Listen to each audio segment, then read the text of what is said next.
A'udzu billahi minasyaitonir rajim. Bismillahirrahmanirrahim.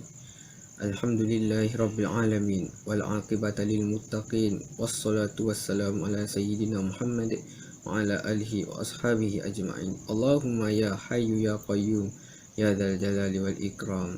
Ya Allah, Engkaulah Tuhan yang Maha Berkuasa. Kami bersyukur kehadrat-Mu yang telah mengurniakan rahmat dan nikmat sehingga kami dapat meneruskan tugas kami sebagai hamba-Mu untuk melaksanakan ibadat dan tugas sebagai khalifah di bumi. Allahumma ya qadiyal hajat, justeru kami pohon kehadrat-Mu ya Allah. Tetapkan iman kami, tingkatkanlah amal kami, kukuhkanlah perpaduan di kalangan kami, murahkanlah rezeki kami, kayakanlah kami dengan ilmu yang bermanfaat, suburkan jiwa kami dengan budi pekerti yang mulia, kembalikanlah kami ke jalan yang Engkau redai, permudahkan segala urusan kami dan lindungilah kami sebagai ujian daripada ujian-Mu yang berat.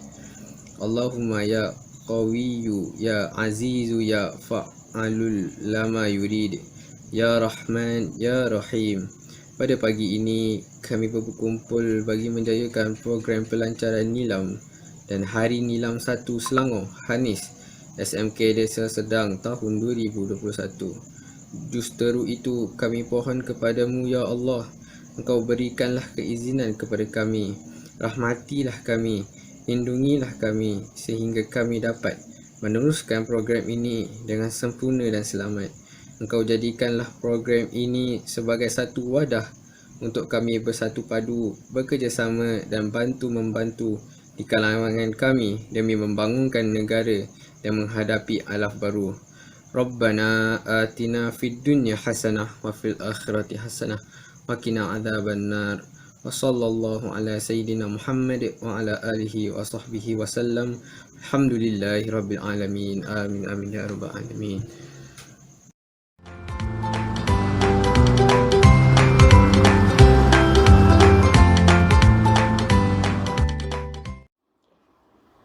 Assalamualaikum dan salam sejahtera guru-guru dan murid-murid yang dikasihi sekalian.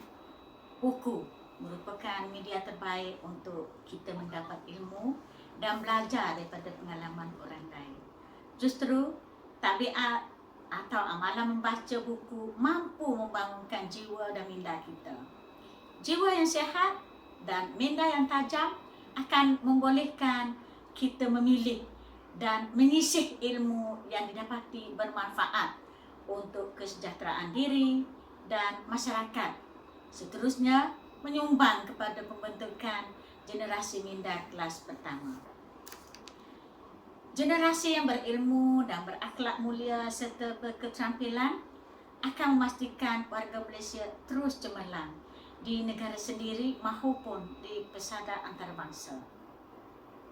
Mulai tahun 2009, pihak pejabat pendidikan daerah dengan kerjasama Pusat Kegiatan Guru Daerah Hulu Langat telah menjalankan program Nilam sedaerah secara serentak di seluruh sekolah dalam daerah Hulu Langat. Syabas dan tahniah yang tidak terhingga kepada seluruh warga sekolah yang telah bertungkus lumus menjayakannya pada setiap tahun.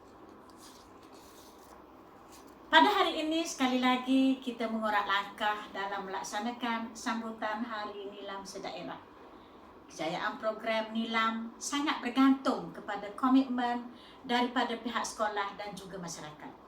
Justru itu, saya menyeru dan berharap agar ada usaha yang berterusan daripada seluruh warga sekolah bagi memantapkan pelaksanaan program ini. Dalam hal ini, kita semua memainkan peranan. Contohnya, memberi sumbangan buku kepada perpustakaan sekolah untuk menambah koleksi bacaan buku kepada murid-murid. Mewujudkan sudut bacaan di persekitaran sekolah, memberi hadiah buku dan sebagainya, yang boleh membantu meningkatkan minat murid terhadap amalan membaca buku.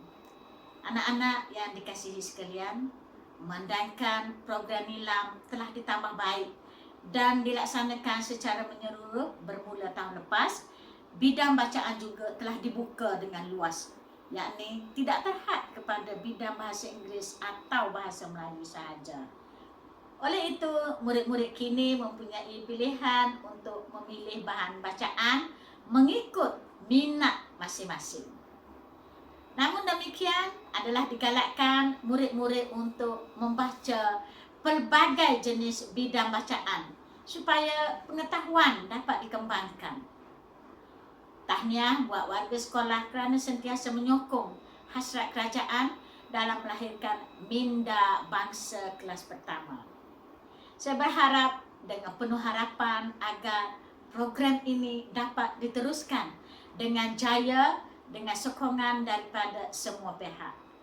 Dengan itu, saya sudahi ucapan ini dengan ucapan tahniah dan saya rasmikan pelancaran nilam dan Hari Nilam 1 Selangor bagi tahun 2021. Sekian, terima kasih.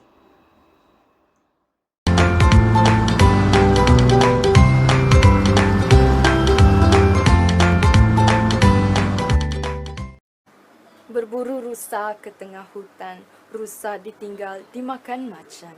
Salam kenalan teman-teman, selamat sejahtera saya ucapkan. Nama yang diberi Nur Ashika Akilah binti Zainuddin.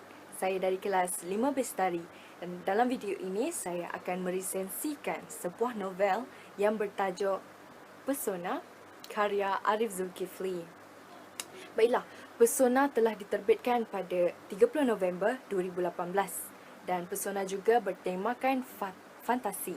Novel Pesona ini menceritakan tentang seorang remaja yang bernama Azlan yang telah dilahirkan kepada sepasang pasangan yang sebenarnya berasal dari golongan Hobat dan golongan Kahin. Jadi sebelum itu, apa itu golongan Hobat dan apa itu golongan Kahin? Baiklah, golongan-golongan ini merupakan golongan yang mempunyai kuasa yang luar biasa. Dan secara tradisinya, dua-dua golongan ini tidak boleh untuk bersama. Jadi, ibu bapa kandung Azlan telah dibunuh dengan kejam oleh golongan Kahin, iaitu golongan ibu kandung Azlan yang melarang dan tidak suka dengan keputusan ibu bapa kandung Azlan untuk melahirkan seorang cahaya mata dan untuk bersama. Jadi, selepas kematian ibu bapa kandung Azlan, Azlan telah diambil sebagai anak angkat dan dibesarkan oleh rakan karib ibu bapa kandungnya, iaitu Sarimah dan Karim. Malangnya, Sarimah dan Karim juga turut dibunuh dengan kejam oleh orang-orang yang sama yang telah membunuh ibu bapa kandung Azlan semasa dia bayi. Jadi, di sinilah bermulanya kisah atau perjalanan Azlan di dalam novel ini, di mana dia berusaha dan bekerja keras untuk menjatuhkan pada masa yang sama melindungi diri dia daripada orang-orang yang telah membunuh keluarganya. Baiklah, buku ini pada pendapat saya mempunyai konsep yang sangat menarik dan sangat menyentuh perasaan, terutamanya perasaan saya. Dan buku ini juga sangat bagus dalam menarik perhatian pembaca. Dan pada pendapat saya, perkara tersebut berpunca daripada gaya penulisan Arif Zulkifli yang sangat bernas dan menarik. Okey, apa yang sangat bernas dan menarik tentang gaya penulisan Arif Zulkifli? Dalam novel Pesona ini, setiap kali golongan Kahin, golongan yang saya sebut sebentar tadi, ingin menghidupkan atau mengaktifkan kuasa mereka, mereka akan mendeklamasikan puisi atau pantun. Jadi, dalam novel Pesona ini terdapat banyak puisi dan pantun yang ditulis dengan sangat bagus. Jadi, dengan menggunakan puisi dan pantun dalam yang sangat banyak dalam novel ini, bagi saya perkara tersebut merupakan teknik yang sangat bagus dalam mempromosikan atau mengagungkan puisi atau pantun dalam penulisan novel pada masa kini, terutamanya novel-novel bahasa Melayu. Jadi, akhir sekali, saya sangat mengesyorkan buku ini kepada sesiapa sahaja di luar sana yang minat membaca novel-novel bertemakan fantasi atau imajinasi.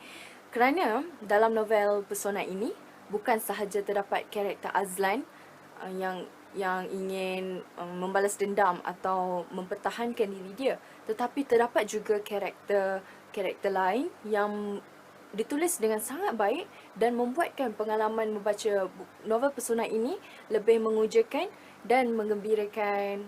Berakhir sudah resensi novel daripada saya, iaitu novel Pesona karya Arif Zulkifli. Madah diungkap, santun bitara, pantun dilantun, mengusik hati. Salah dan silap tutur bicara, pohon diampun seikhlas hati. Good morning. My name is Hari Dewi and I'm from 5 Amanah. Today, I am going to talk about reading. Nowadays, people, mainly the teenagers, do not read as many books as a teenager even 10 or 20 years back used to. Why is it so? It is because other forms of communication, learning and entertainment have taken over the ever-popular book. Reading is very important, as it not only provides us entertainment but also knowledge. Nowadays, all people ever do is just hang out with their friends, laze around playing with their mobile phones, or just glue themselves to a computer. To some people, reading is probably a waste of time, and they have no idea how reading can benefit us. First and foremost, reading can help us to develop vital language skills and which for surely needed in our school life as well as our adult life. Besides, reading also exposes us to proper grammar and phrasing. It enhances the development of our spoken language skills and our ability to express ourselves verbally. Moreover, reading can help lower our stress level. It is because whenever you pick up a book and start reading it, all you do is concentrate on the story and nothing else matters. Thus, you forget whatever stress you had in the first place. This is also the reason why some people choose reading as a hobby for relaxation purpose. Also, I do believe reading improves our concentration as we have to concentrate while we read or we would not catch the story at all. Therefore, reading trains our concentration which helps us in our studies or whatever that we do. Last but not least, did you know that reading can also help with your sleep? No, this doesn't mean that reading helps you fall asleep, but it does contribute in improving your overall sleep pattern and restfulness. Reading before bed calms your body and mind, especially after a long and stressful day. Even if the reading just a short amount like a chapter of 2, the peacefulness that reading induces can help you to have a deep and restful sleep. In conclusion, reading gives many benefits to us. If you aren't an avid reader, give it a shot.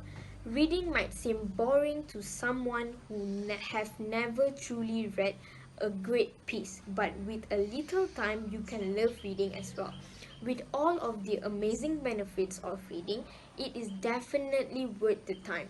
It's quite simple. One book is all it takes. Pick up a bestseller, settle down in your cozy bed and read.